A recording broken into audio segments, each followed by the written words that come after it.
오늘 말씀의 제목은 주님을 향한 간절함이 있습니까? 입니다. 한 마리의 여우가 토끼를 막 뒤쫓고 있었습니다. 하지만 그 여우는 토끼를 잡을 수가 없었습니다. 왜 그랬을까요? 여우는 한 끼의 식사를 위해서 뛰어갔지만 토끼는 살기 위해서 뛰었기 때문입니다. 그러니 도저히 잡을 수가 없었죠. 저는 이것이 간절함의 차이다라고 싶습니다. 간절함의 차이. 이 이야기를 들으면서 보면서 과연 우리는 주님을 향한 간절함이 어느 정도인가? 여우의 간절함일까? 아니면 토끼의 간절함일까?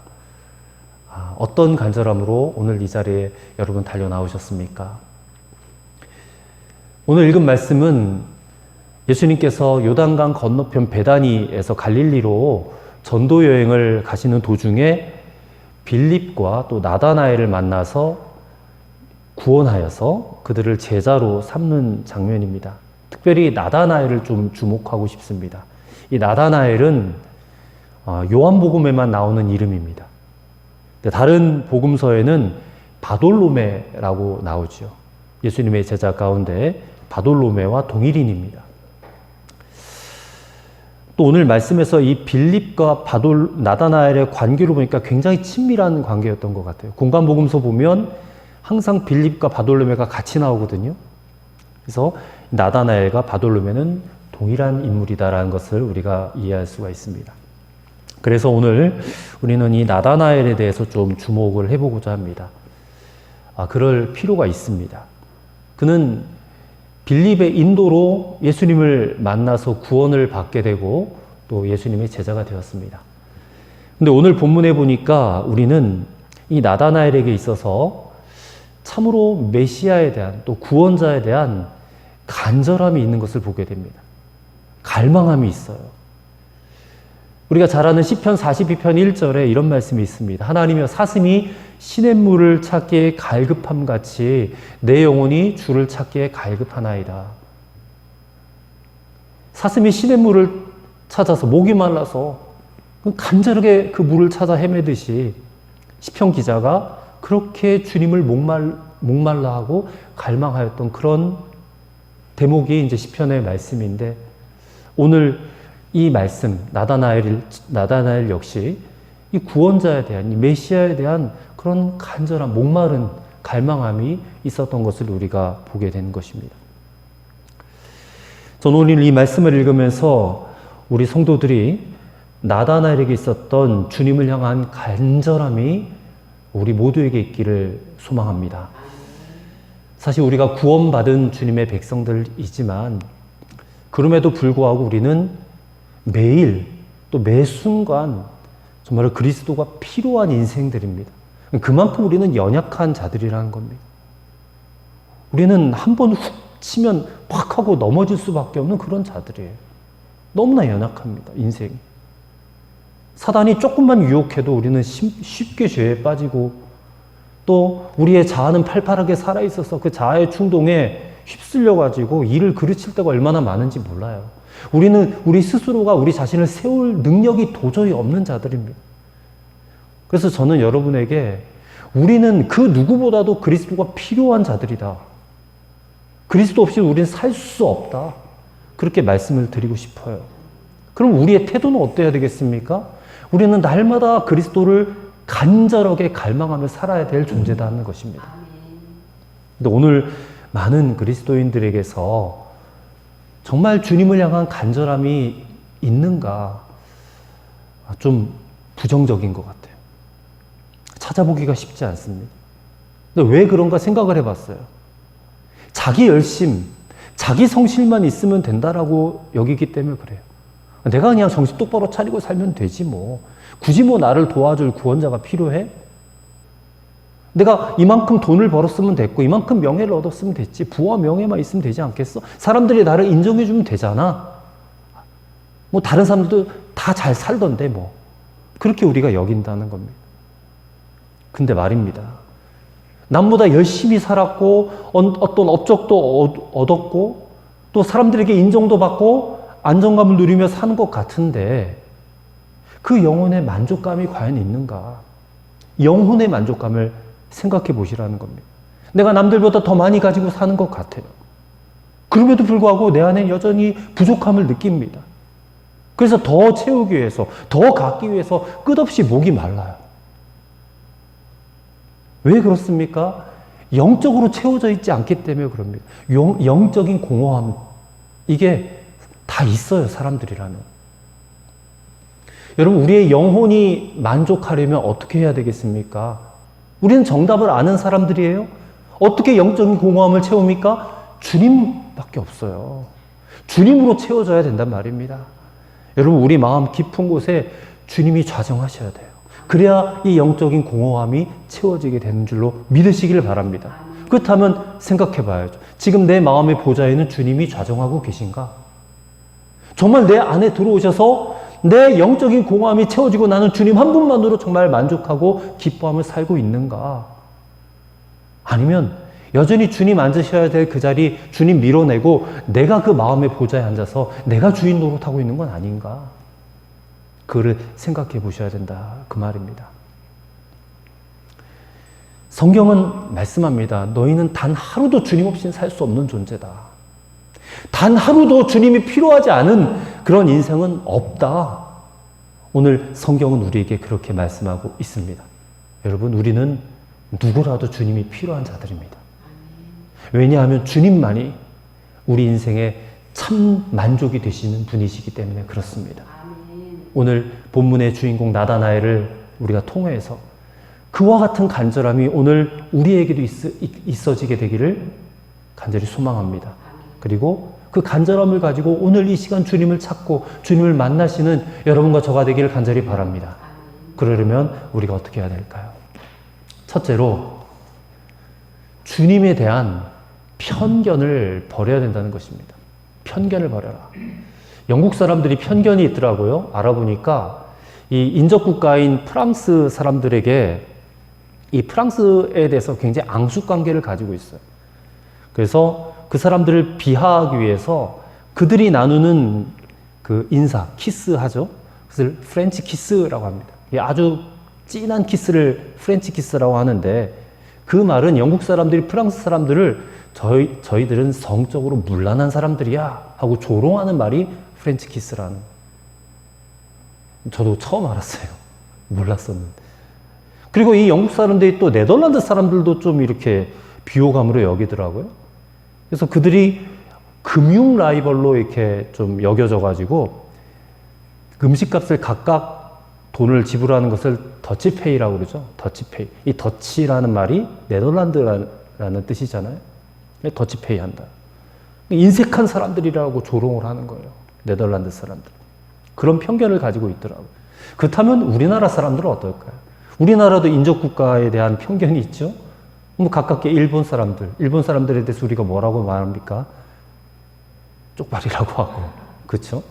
중국 사람들한테 뭐라고 합니까? 떼놈들이라고 하고 그렇게 말하죠.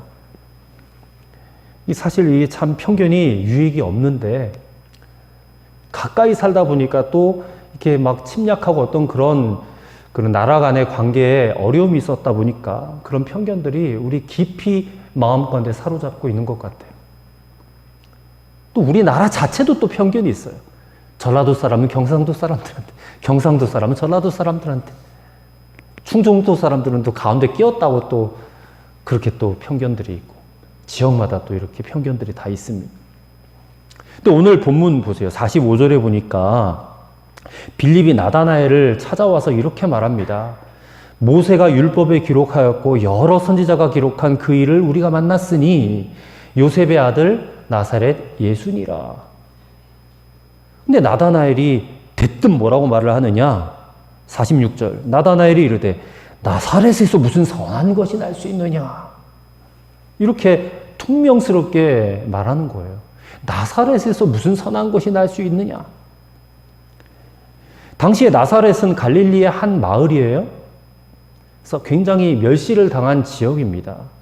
거기엔 다 가난한 사람들이 아주 빈민들이 모여 사는 그런 지역이었습니다. 그래서 나사렛에서 무슨 선한 것이 날 수 있느냐, 이 말은 나사렛을 조롱할 때 쓰는 말이에요. 그런 어떻게 관용적 표현이 된 것인데, 당시에 이스라엘 백성들이요, 오실 그리스도에 대한 편견을 가지고 있었어요. 그리스도는 베들레헴에서 난다. 분명히 구약에 그렇게 쓰여 있지 않았냐. 근데 나사렛에서 무슨 그런 선한 게 날 수 있느냐. 나다나엘이 그런 편견을 가지고 있었다는 거예요. 그때까지만 해도 예수님이 베들레헴에서 나셨다는 걸 몰랐던 것이죠, 이들이. 그리고 성경에 보면 예수님을 경배하기 위해서 찾아왔던 동방박사들, 이 사람들도 편견 때문에 실수를 한 적이 있습니다. 이 별을 따라서 잘 따라오다가 이스라엘 국경을 넘어서자마자 메시아는 왕궁에서 태어나야지. 그래서 당연히 왕궁에서 나셨을 줄 알고 헤롯 왕궁으로 갔다가 그냥 괜히 헤롯의 마음만 어렵게 만들어가지고 2살 이하의 아이들을 다 죽게 만들지 않았습니까? 이 성경에서 사람들이 예수 그리스도를 믿지 않은 이유 역시도 편견 때문입니다. 그것은 예수님의 육신적인 면이에요. 그의 출신지와 또 그의 부모와 그의 형제들을 보고 나서 무슨 예수가 메시아냐, 그리스도냐, 말도 안 된다. 그런 편견에 사로잡힌 거예요. 그러다 보니까 은혜를 받을 길이 없는 겁니다.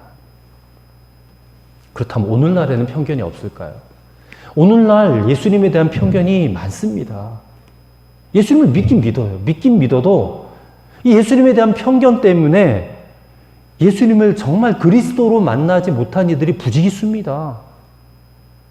오늘날 성도들 가운데 여전히 이런 생각에서 벗어나지 못한 분들이 있어요. 정말 예수 그리스도가 온 세상의 구주가 맞느냐? 그리고 정말 예수가 나의 인생의 유일한 해답이 되는 분이 맞느냐? 그분은 2000년 전에 잠시 왔다가 33살만 살고 그냥 가신 분 아니냐? 그분이 십자가에서 죽은 게 어떻게 내 죄를 해결할 수 있는 그게 되느냐? 2000년 전에 계셨던 분인데 그분이 오늘 지금 내가 겪고 있는 삶의 문제, 내 건강 문제, 내 진로 문제, 내 가정 문제, 내 자녀 문제 어떻게 그분이 해결해 줄 수 있단 말인가? 한마디로 믿지를 못하겠다는 거예요. 그냥 성경 속에 계신 분 아니냐? 이야기 속에 계신 분 아니냐? 그렇게만 예수님을 여기는 거예요. 근데 이러한 편견들이 여러분 사실상 자기 자신에 대한 편견이라는 사실을 알아야 됩니다. 나다나엘을 보세요. 나사렛에서 무슨 선한 것이 날 수 있느냐?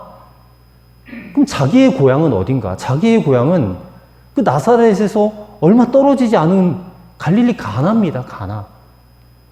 같은 갈릴리 도 안에 있는 지역이에요. 우리로 따지면 같은 충청북도 안에 있는 그런 지역이에요. 네. 아니, 같은 충주 안에 있는 그런 지역이라는 겁니다. 나사렛에서 무슨 선한 것이 날 수 있느냐라고 말하는 것은 곧 자기 자신에 대한 말이기도 한 거예요. 자기 자신에게 대해서. 오늘날 성도들을 보세요. 왜 그런지 모르지만 자기 자신에 대해서 열등감이 많아요. 이 열등감 때문에 신앙생활에 어려움을 겪으시는 분들이 있습니다. 고등학교 때는 열심히 신앙생활하던 학생이 그만 대학 입시에 실패해서 교회 나오기를 꺼려요. 창피하다 이거죠. 사업이 잘 되고 직장 생활 잘 할 때는 신앙생활 열심히 하더니 사업에 실패하고 또 직장을 잃어버리고 난 다음에는 또 교회 생활하는 거에 위축감을 가져요. 그 이유는 왜겠습니까? 내가 인생에 실패했다라고 여기기 때문에, 그래서 하나님의 영광을 가렸다라고 생각하기 때문에 그러는 것입니다. 이게 아주 무서운 편견입니다. 이건 결코 성경적인 믿음이 아닙니다. 하나님을 오해하는 것입니다. 여러분, 하나님이 어떤 하나님이 성공한 사람만 들어 쓰시는 하나님이세요? 오히려 반대입니다. 하나님은 실패자를 불러서 진정한 성공자로 만드신 하나님이세요. 때문에 하나님에 대한 편견은 곧 자기 자신에 대한 편견과 똑같다라는 것입니다. 우리가 그렇게 하나님을 생각하면 안 된다는 거예요. 성경을 읽어도 똑바로 읽어야 됩니다. 주님께서도 실력 있고 능력 있고 다른 사람들에게 다 칭찬받는 사람들만 사용하셨는가? 예수님의 12제자만 봐도 그런 인물들 아니잖아요. 못 배운 무식자들이에요. 그리고 사람들로부터 천대받던, 천시받던 사람들이에요. 뭐 세리 마태나 또 가룟 유다나 또 열심당 시몬이나 또 베드로나 뭐 어부들은 어떻습니까? 근데 그런 인물들을 택해서 놀라운 도구로 쓰셨던 분이 우리 주님이시에요. 귀신 들려가지고 사람들의 놀림을 받았던 막달라 마리아를 주님께서는 부활의 첫 증인으로 삼으셔서 예수님의 부활을 증거케 하셨어요. 삭개오는 어떻습니까? 열등감에 사로잡혀, 죄책감에 사로잡혀서 위축되어 있었던 그 일을 주님이 만나주시고 그 집에 유함으로써 나중에는 초대교회 감독으로 그를 사용하셨단 말입니다. 사도 바울은 고린도전서 1장 27절 이하에 이렇게 말씀하고 있습니다. 그러나 하나님께서 세상에 미련한 것들을 택하사 지혜 있는 자들을 부끄럽게 하려 하시고 세상에 약한 것들을 택하사 강한 것들을 부끄럽게 하려 하시며 하나님께서 세상에 천한 것들과 멸시받는 것들과 없는 것들을 택하사 있는 것들을 패하려 하시나니 이는 아무 육체도 하나님 앞에서 자랑하지 못하게 하려 하심이라. 하나님은 세상에 부유한 자, 잘난 자, 지식 있는 자를 들어 쓰시는 게 아니라 없는 자, 약한 자, 미련한 자를 들어서 있는 자, 부유한 자, 강한 자를 부끄럽게 하시는 하나님이세요. 그런 주님이신 것을 믿으시기를 바랍니다. 그래서 편견을 버려야 돼요. 나다나엘이 편견을 가지고 빌립의 말을 무시했을 때 빌립이 뭐라고 합니까? 논쟁하지 않았어요. 그저 와 보라, 와서 보라 그랬어요. 네가 와서 네 눈으로 확인하면 되지 않느냐. 사실을 보고 믿으라는 거예요. 사실을 보고. 사실 와서 보라, 이게 기독교의 가장 강력한 메시지입니다. 우리가 불신자에게 전도를 할 때 뭐 이러쿵 저러쿵 막 그렇게 예수님에 대해서 변호할 필요가 없습니다. 그냥 와서 봐. 네 눈으로 똑똑히 와서 확인해 봐. 그렇게 전도하면 되는 거예요. 이게 가장 강력한 메시지라는 겁니다. 그러므로 오늘 우리 성도들은 스스로의 편견에 사로잡혀가지고 갈등하지 말고 또 의심하지 말고 한 걸음도 더 주님께 나아가서 직접 우리가 예수님을 만나 보아야 된다는 것입니다. 그 말을 들은 나다나엘이 자신의 편견을 버리고 예수님께 나아갔을 때에 정말 예수님을 그리스도로 만나게 되는 축복을 누리게 된 줄로 믿습니다. 오늘 우리가 그래야 될 줄로 믿고 또 우리 전도 대상자들이 그리해야 될 줄로 믿습니다. 두 번째로 간사함이 없는 중심의 진실함이 있어야 한다라는 것입니다. 자, 예수님께서 나다나엘이 자기에게 오시는 것을 보시고 47절에 이렇게 말씀하십니다. 보라, 이는 참으로 이스라엘 사람이라 그 속에 간사한 것이 없도다. 자, 예수님께서 나다나엘을 일컬어서 이는 참 이스라엘 사람이다. 이 참으로 이스라엘 사람이다. 이 이스라엘이라는 말이 우리가 지난주 말씀을 나눴지만 야곱의 이름이 바뀌어진 게 이스라엘이잖아요. 근데 야곱이란 말은 욕심쟁이 또는 간사한 인물 이런 뜻입니다. 속이는 인물 이런 뜻이에요. 야곱이 본래 간사한 사람이었잖아요. 근데 그 약복강가에서 천사와 씨름하다가 환두뼈가 부러지고 난 다음에 하나님 앞에 항복하니까 하나님께서 그에게 이스라엘, 네가 하나님과 사람과 겨루어 이겼다라고 하는 축복의 이름을 주셨잖아요. 그래서 야곱의 이름이 이제 이스라엘이라는 이름이 되었다는 것입니다. 그러면 그 후손들, 이스라엘 백성들, 이스라엘 사람들이 이렇게 귀한 이름, 축복의 이름을 가지고 있으면서도 참 이스라엘 사람처럼 살아가는 인물들이 드물었다는 것입니다. 하나님의 택함을 받은 선민 이스라엘이었지만 그것만은 자랑했어요. 우리는 하나님의 택함받은 백성들이야, 그것은 자랑했지만 그들의 실제 생활에 있어서는 형식과 위선과 가식에 갇혀 살았던 사람들이에요. 근데 지금 예수님께서 나다나엘을 일컬어서 이는 참으로 이스라엘 사람이라 그러시는 겁니다. 무엇을 보고 그렇게 말씀하세요? 나다나엘, 이 사람만큼은 간사함이 없는 진실한 사람이다라는 것입니다. 어떻게 보면 세상에서 가장 귀한 칭찬을 받은 그런 사람이에요.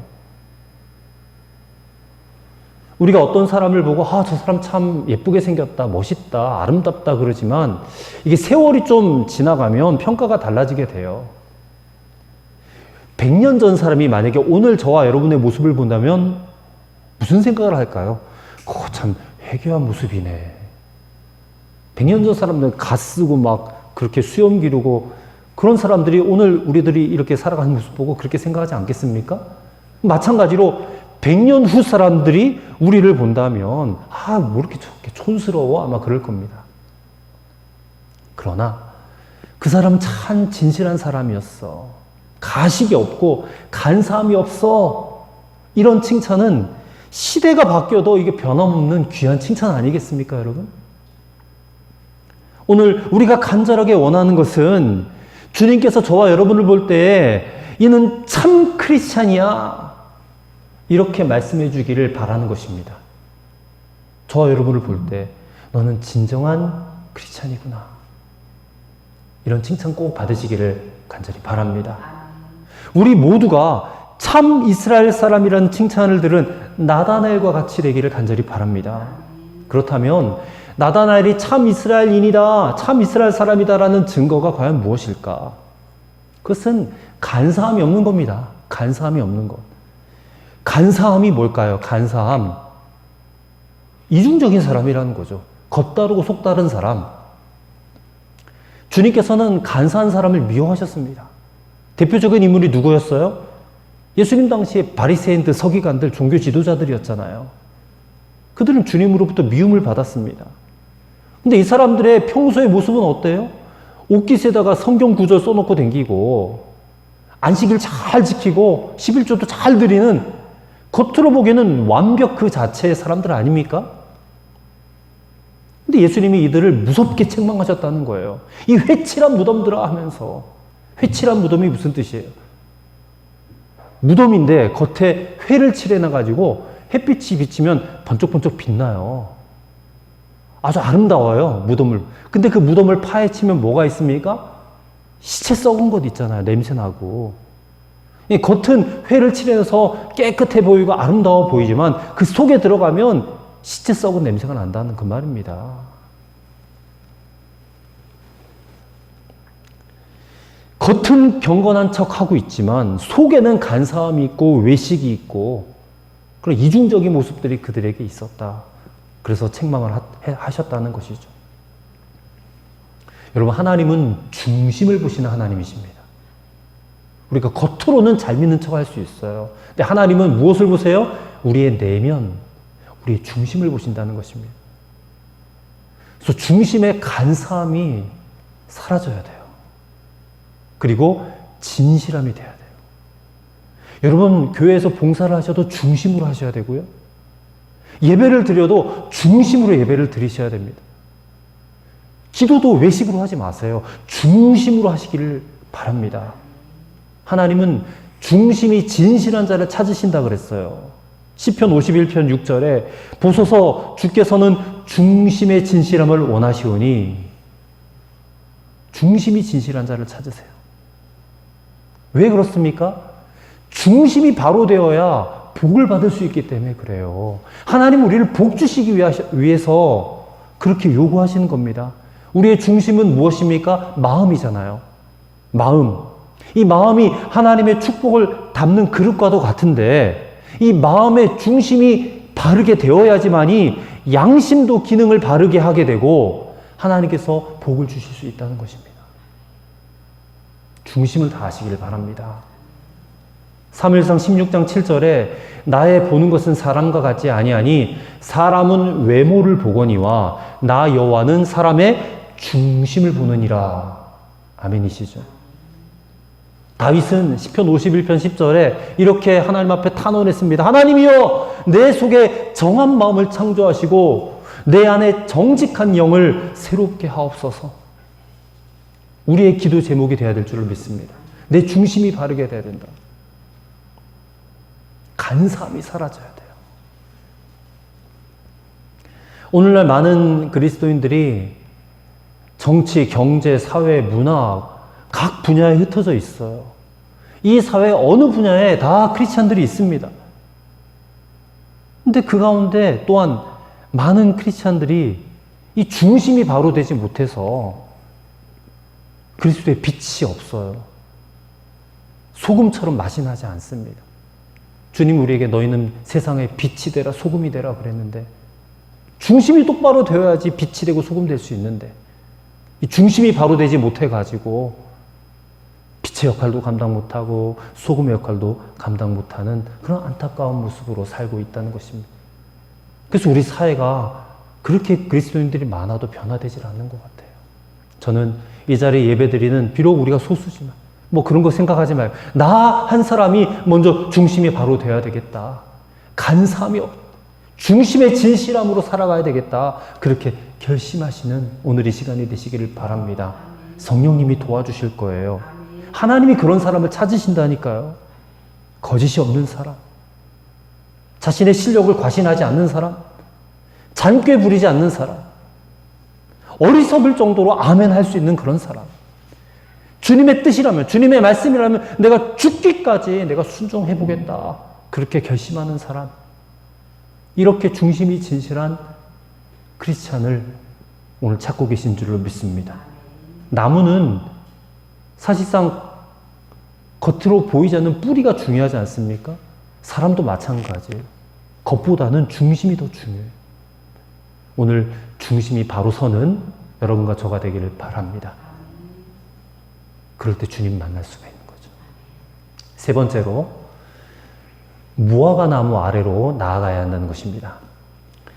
무화과 나무 아래로 나아가라. 자, 나다나엘이 깜짝 놀라요. 어떻게 나를 아십니까? 48절에. 그러자 예수님이 대답하십니다. 빌립이 너를 부르기 전에 내가 무화과 나무 아래 있을 때 보았노라. 자, 이게 무슨 말씀이실까요? 나다나엘이 무화과 나무 아래 있을 때 내가 너를 보았다. 이게 무슨 뜻일까? 자, 이스라엘은 고온 건조한 곳입니다. 그러니까 기온은 굉장히 높은데 매우 더운데 건조하기 때문에 이게 나무 그늘 아래에 들어가 있으면 시원하다는 거예요. 그래서 유대인들이 나무 그늘 아래에 앉아가지고 성경도 읽고 기도도 하면서 또 묵상도 한다는 것입니다. 근데 그러기에 가장 좋은 나무가 무화과 나무라는 거예요. 무화과 나무가 이파리가 이렇게 넓적하기 때문에 그늘이 잘 진대요. 근데 나다나엘이 평소에 그렇게 무화과 나무 아래에서 성경을 읽고 묵상도 하고 그리고 메시아에 대한 그런 갈망함을 가지고 있었다는 것이에요. 예수님이 그거를 보셨다는 겁니다. 그 모습을. 그래서 빌립이 예수님 만나고 뛰어온 곳이 무화과 나무 아래에 앉아있는 나다나엘이었어요. 거기에 가면 분명히 있을 거니까 거기로 뛰어간 겁니다.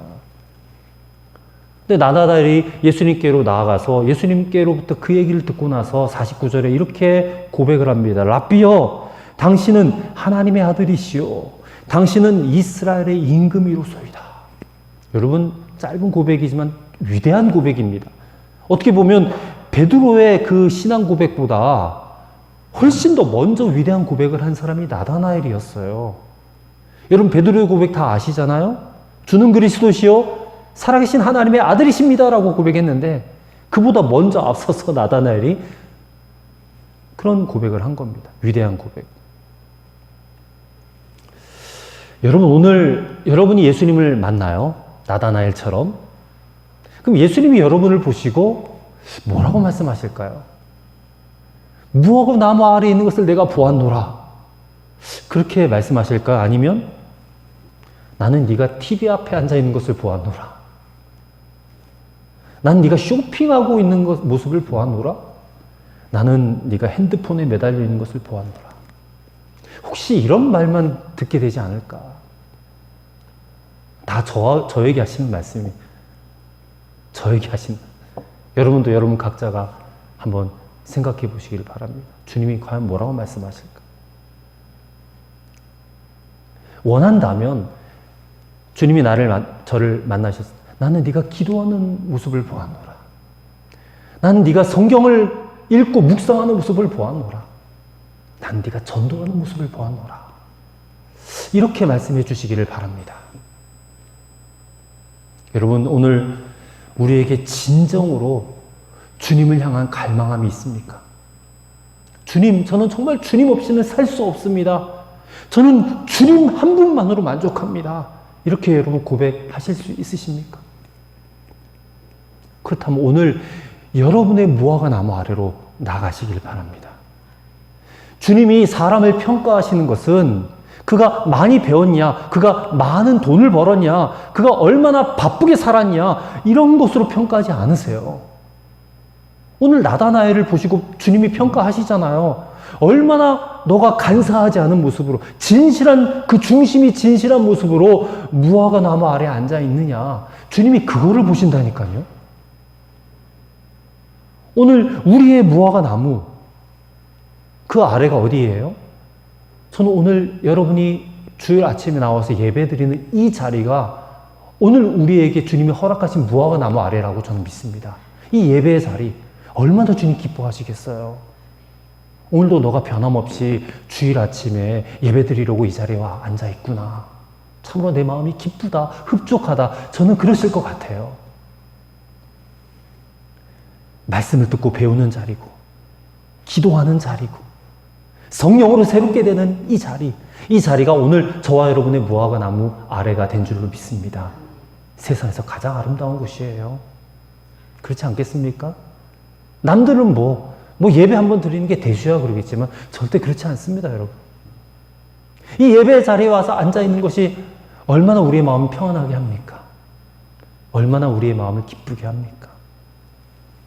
가장 진실하게, 가장 솔직하게 우리 주님을 인격적으로 만날 수 있는 이 자리. 그리고 나를 발견하고 내 사명을 새롭게 발견할 수 있는 이 자리. 저는 이 자리가 복받는 자리가 된 줄로 믿습니다. 주님은 나의 모든 아픔과 문제를 다 아세요. 일일이 나열하지 않아도 주님은 다 알고 계십니다. 그래서 주님 앞에 나와서 예배하면서 주님 아시지요? 주님 아시지요? 이 한마디만 해도 그래, 내가 다 알아. 내가 너의 아픔을 알고, 내가 너의 고통을 알고, 내가 너의 문제를 다 알아. 그러니 내게로 와서 쉬어라. 내가 참된 안식을 너에게 줄게. 그렇게 말씀하시는 주님이십니다. 그 무화과 나무 아래로 지금 여러분이 앉아 계시다는 것이죠. 여러분 믿으시기를 바랍니다. 은혜의 무화과 나무 아래로 여러분 나아가시길 바랍니다. 주일 예배, 또 굳이 주일 예배뿐만 아니라 여러분의 삶의 자리에서 얼마든지 주님의 이름을 부르며 나아가면 그 자리가 무화과 나무 아래가 될 줄로 믿습니다. 그 자리에서 주님을 찾고 갈망함으로 주님께로 나아가시기를 바랍니다.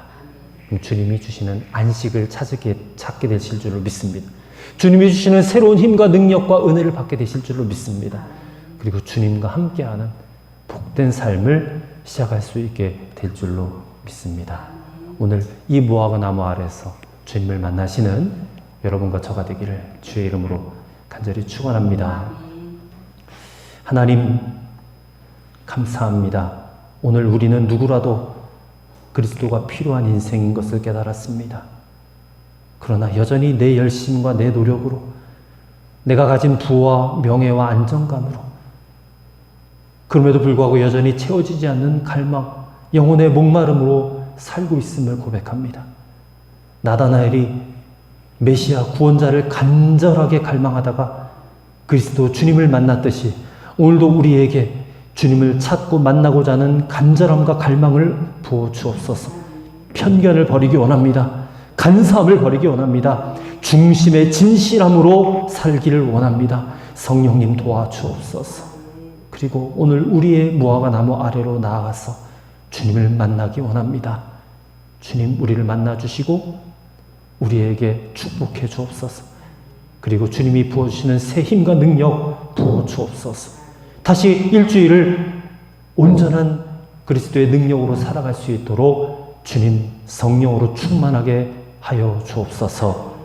예수님 이름으로 기도 올리옵나이다. 아멘.